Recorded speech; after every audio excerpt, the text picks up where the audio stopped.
सभी अधिकारीगण, आज 3 विषयों को लेकर के आपके बीच में उपस्थित हुआ हूं। कांग्रेस ने अग्निवीर को लेकर के एक बड़ा दुष्प्रचार वो कर रही है। सरकार की, आदरणीय प्रधानमंत्री जी की ये बहुत ही लोकहित की योजना है। इस योजना के माध्यम से हमारे पास स्किल युवा, एक्टिव युवा वो तैयार होता है। आदरणीय प्रधानमंत्री जी द्वारा 14 जून 2022 को ये अग्निपथ योजना लागू की गई थी। इस योजना के तहत भारतीय सेना में 4 वर्ष के लिए अग्निवीर की तैनाती की जाती है। हमारी सरकार ने हरियाणा में अग्निवीरों को प्रदेश सरकार द्वारा भर्ती किए जाने वाले constable, mining guard, forest guard, jail warden और एसपीओ के पदों पर सीधी भर्ती में 10% हॉरिजेंटल आरक्षण प्रदान करेगी। ये प्रावधान हमने किया है। दूसरा, हमने इन अग्निवीरों को ग्रुप बी और सी में सरकारी पदों के लिए निर्धारित अधिकतम आयु 3 वर्ष की छूट प्रदान की जाएगी, परंतु अग्निवीरों के पहले बैच के मामले में आयु में यह छूट 5 वर्ष की होगी। सरकार ग्रुप सी में सिविल पदों पर सीधी भर्ती में अग्निवीरों के लिए 5% हॉरिजेंटल आरक्षण और ग्रुप बी में 1% हॉरिजेंटल आरक्षण प्रदान करेंगे। अगर अग्निवीर को किसी भी औद्योगिक इकाई द्वारा प्रति माह 30,000 रुपए से अधिक वेतन दिया जाता है तो हमारी सरकार उस औद्योगिक इकाई को 60,000 रुपए वार्षिक की सब्सिडी देगी। यदि कोई अग्निवीर अपना उद्यम स्थापित करता है तो सरकार 5 लाख तक के ऋण पर ब्याज सहायता प्रदान की जाएगी। 5 लाख रुपए तक का अगर वो ऋण लेकर के काम करता है तो कोई ब्याज नहीं है उसके ऊपर। अग्निवीरों को प्राथमिकता के आधार पर आर्म लाइसेंस दिया जाएगा। सरकारी विभागों, बोर्डों, निगमों में तैनाती चाहने वाले अग्निवीरों को मैट्रिक स्कोर में प्राथमिकता दी जाएगी। यह हमने हरियाणा में निर्णय किया है। दूसरा एक हमने निर्णय किया है, जो कोई एक्सीडेंट हो जाता है, कोई टक्कर मार करके चला गया,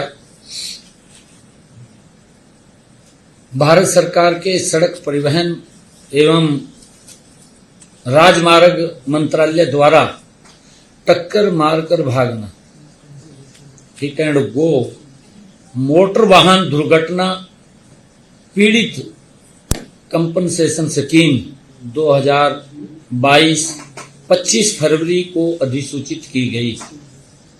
हमने हरियाणा में भी भारत सरकार की इस योजना के तर्ज पर एक सरलीकृत योजना को लागू करने का निर्णय किया है। हरियाणा सरकार प्रदेश में यातायात दुर्घटना के पीड़ितों को मुआवजा देगी और निःशुल्क उपचार की भी सुविधा प्रदान करेगी। हमने इसको 112 के साथ जोड़ करके कोई एक्सीडेंट हो जाता है, किसी भी हॉस्पिटल के अंदर वो उसको पहुंचाएंगे। कई बार जब पेशेंट वहां जाता था ये सोचते रहते थे कि इसका पैसा कौन देगा कौन नहीं देगा। अगर किसी का दुर्घटनावश कोई दुर्घटना हो जाती है, एक्सीडेंट हो जाता है, तो उसको नियरेस्ट, चाहे वो प्राइवेट हॉस्पिटल है चाहे वो सरकारी हॉस्पिटल है, उसको तुरंत वहां पहुंचाएंगे और उसका सारा खर्चा वो सरकार वहन करेगी। ये निर्णय हमने किया है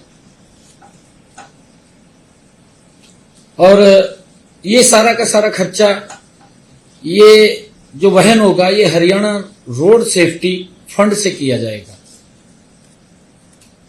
हमने इस स्कीम के अंदर लिया है।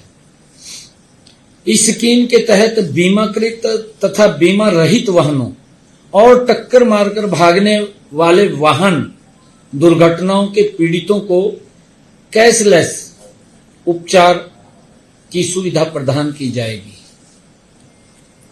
इस स्कीम को सही ढंग से लागू करने के लिए स्थायी समिति का गठित करने का प्रावधान किया गया है। स्थायी समिति का एक गठन करने का प्रावधान इसके अंदर किया गया है। इस समिति में सड़क परिवहन और राजमार्ग मंत्रालय के अधिकारी तथा साधारण बीमा परिषद के प्रतिनिधि शामिल किए गए हैं।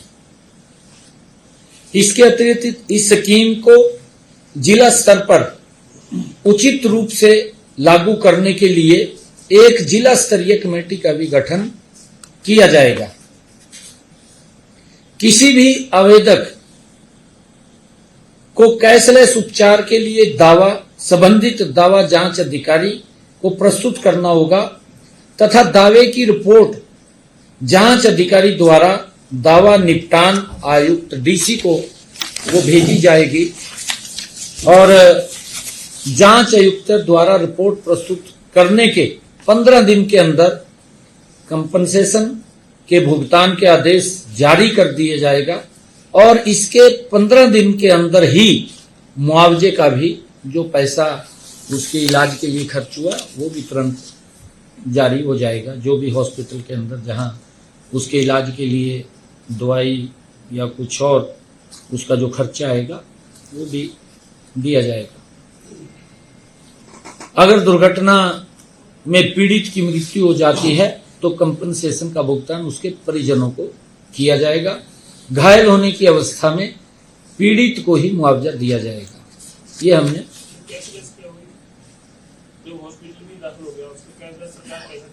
पैसा दे दिया। नहीं, मुआवजा हुआ है। मुआवजा मान ले डेथ हो गई है। 15 दिन का जो